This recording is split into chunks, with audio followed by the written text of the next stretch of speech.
Il faut garder à l'esprit que le principal synchroniseur externe est le Soleil.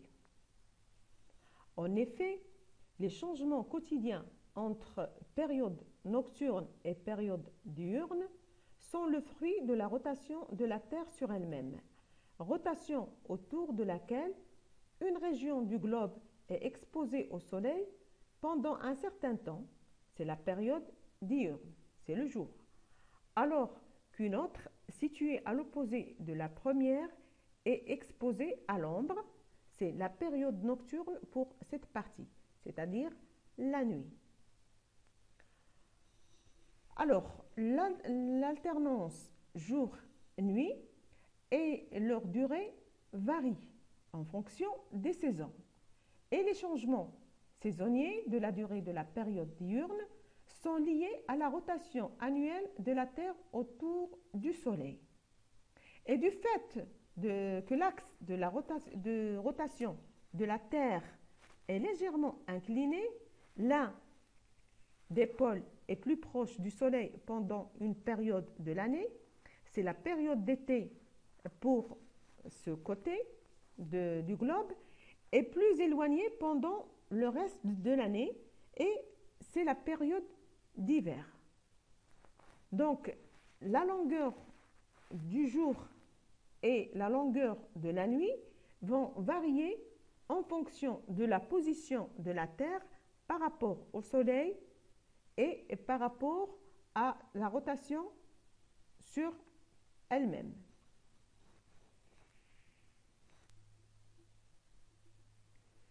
Maintenant, on voudrait savoir qu'est-ce qu'une horloge biologique. L'horloge biologique, pacemaker ou oscillateur, c'est une structure qui mesure le temps ou détermine la période d'activité d'une autre structure ou d'un événement. En réalité, il n'y a pas d'horloge biologique, mais tous les systèmes biologiques sont naturellement périodiques, mais ils sont plutôt sous le contrôle d'un oscillateur central. Ainsi, tous les synchroniseurs tels que l'alternance jour-nuit, la variation cyclique quotidienne de la température, ainsi que d'autres stimuli environnementaux captés par des voies d'entrée sont transmis vers un oscillateur central qui va jouer comme un chef d'orchestre et exercer son contrôle sur tous les autres oscillateurs secondaires. Sachant que ces oscillateurs secondaires présentent chacun son propre rythme, ce contrôle va permettre la mise en phase optimale de toutes les fonctions physiologiques de l'organisme telles que les oscillations d'hormones, de l'activité locomotrice, de l'absorption de la nourriture, de la température, etc. Le chef d'orchestre ou l'horloge interne principale chez les mammifères est situé dans le noyau suprachiasmatique. Alors, quel est le rôle et le fonctionnement des noyaux suprachiasmatiques? Les noyaux suprachiasmatiques sont deux structures hypothalamiques composées chacune de quelques dizaines de milliers de neurones. Elles se trouvent de part et d'autre du troisième ventricule, à la base de l'hypothalamus, juste au-dessus du chiasma optique, d'où leur nom. Pour montrer que l'horloge biologique est bien située dans le noyau suprachiasmatique, on a mis un hamster dans des conditions d'obscurité totale pendant plusieurs jours. Il ne dispose donc d'aucun repère temporel. Son activité locomotrice demeure organisée avec des périodes alternées de repos et d'activité. Toutefois, ce rythme semble dériver vers la gauche. Chaque jour, ce rongeur se met à courir dans sa roue un peu plus tôt que la veille. Il est en libre cours. L'animal possède donc un système endogène de mesure de temps dont la période est largement inférieure à 24 heures. L'activité locomotrice, comme tous les autres rythmes d'ailleurs, est nécessaire ou a besoin des donneurs de temps, principalement la lumière, afin d'assurer une synchronisation exacte avec les cycles extérieurs de 24 heures. En B, on constate que la lésion des noyaux suprachiasmatiques entraîne la perte d'une activité temporelle organisée. L'animal va sur la roue à n'importe quel moment du cycle. C'est pourquoi son activité locomotrice est dispersée sur tout l'actogramme, démontrant ainsi que les noyaux suprachiasmatiques constituent le substrat neuroanatomique de la rythmicité. Enfin, on sait, si on greffe des neurones du noyau suprachiasmatique prélevé d'un fœtus à un animal dont les noyaux suprachiasmatiques sont lésés, ça permet de rétablir une activité temporelle organisée. Nous pouvons conclure que les noyaux suprachiasmatiques sont les principaux pacemakers des rythmes circadiens.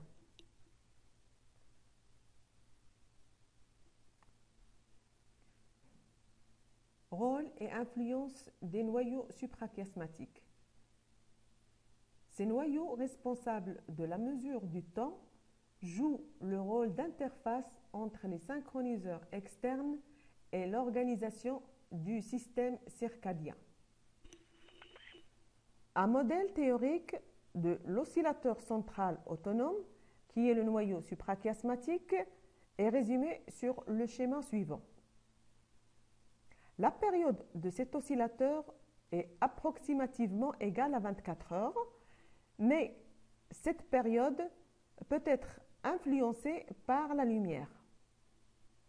Celle-ci est captée par l'œil, stimule la rétine qui, par la voie de l'axe rétino-hypothalamique, communique les variations de la luminosité périphérique et entraîne l'oscillateur central pour coller aux variations environnementales.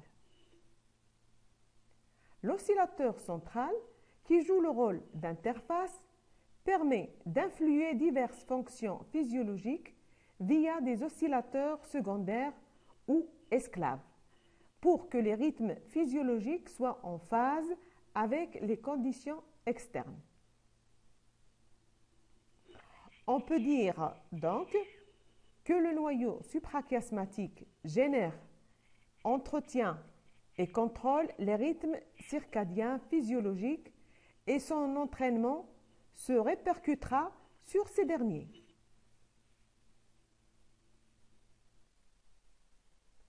Les noyaux suprachiasmatiques transféreraient le signal circadien aux autres structures du système nerveux par la sécrétion rythmique de divers neurotransmetteurs et neurohormones à partir des terminaisons des voies nerveuses efférentes.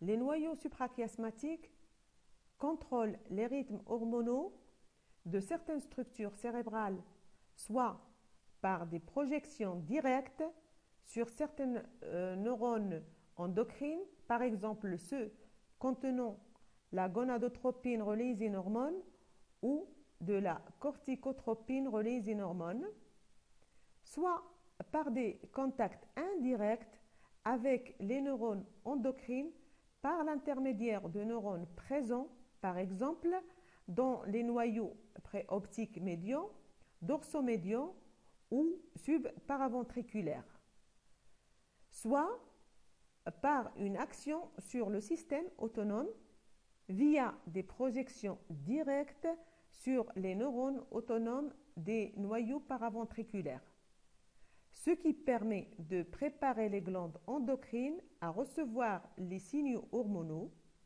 Cependant, le rôle des projections sur les noyaux paraventriculaires du thalamus ou sur les neurones géniculés latéraux n'a pas encore été déterminé. L'exemple le plus connu du rôle du système autonome dans la distribution du message circadien et la sécrétion rythmique. Comme je viens de dire, l'exemple le plus connu et le plus étudié de ce rôle du système autonome dans la distribution du message circadien est la sécrétion rythmique de la mélatonine. Celle-ci est sécrétée par la glande pinéale uniquement la nuit. Alors, par une voie polyneuronale qui débute de la rétine, l'information est transmise par le faisceau rétino-hypothalamique qui chemine via le nerf optique jusqu'au noyau suprachiasmatique.